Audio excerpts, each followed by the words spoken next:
আজকে বানিয়ে দেখাচ্ছি আমড়ার চাটনি। তার জন্য চুলোর উপর কড়াই নিয়েছি, তাতে 2 চামচ মতো সর্ষের তেল নিয়েছি। তেল গরম হয়ে গেলে দিয়ে দিতে হবে 2টি শুকনো লঙ্কা, 1টি তেজপাতা 2 টুকরো করে, হাফ চামচ কালো সর্ষে, তার সঙ্গে হাফ চামচ একটু কম 5 ফোড়ন। এখন এই 4টি উপকরণ লালচে করে ভেজে নিতে হবে। তারপর অ্যাড করে দিতে হবে আমড়া। আমি এখানে একদম কচি দেখে আমড়া নিয়েছি।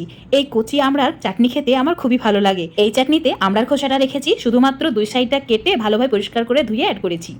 1-2 মিনিট মতো ভেজে নেওয়ার পর এতে অল্প নুন আর হলুদ অ্যাড করে দিতে হবে। তারপর আরও 1-2 মিনিট মতো ভেজে নিতে হবে লো ফ্লেমে। দেখতেই পাবে একটু লালচে লালচে কালার হয়ে যাবে, তখন দিয়ে দিতে হবে জল। এখানে 1 কাপ মতো জল দিয়ে আমড়াগুলোকে 5 মিনিটের জন্য সেদ্ধ করে নেব। তো এর বেশি সেদ্ধ করা যাবে না, 5 মিনিটের মধ্যেই খুব ভালোভাবে আমড়াগুলো সেদ্ধ হয়ে যাবে। তো ঢাকা দিয়ে দিচ্ছি, মিডিয়াম আছে 5 মিনিট সেদ্ধ করে নিয়েছি। এখন তোমাদের একটা আমড়া ভেঙে দেখিয়ে দিচ্ছি, দেখো মানে অনেকটাই সফট হয়ে গেছে। তো এই আমড়ার মধ্যে অ্যাড করে দিতে হবে চিনি। চিনির পরিবর্তে তোমরা গুঁড়ো দিতে পারো, এমনকি চিনির রসও দিতে পারো। আমি এখানে হাফ কাপ মতো চিনি দিয়েছি। চিনির পরিমাণটা যে যেমন চাটনির মধ্যে মিষ্টি খেতে পছন্দ করো সেই হিসাবে কম বেশি করে দিতে পারো। এখন চিনি ভালো করে মিশিয়ে নেওয়ার পর 2-3 মিনিট মতো রান্না করে নেব। ঢাকা না দিয়ে রান্নাটি করবে। আর একটু যখন ঘন হয়ে আসবে চিনির রসটা, তখন এর মধ্যে দিয়ে দিতে হবে সামান্য পরিমাণের শুকনো লঙ্কা কুচি বা চিলি ফ্লেক্স। তারপর ভালো করে মিশিয়ে নেব।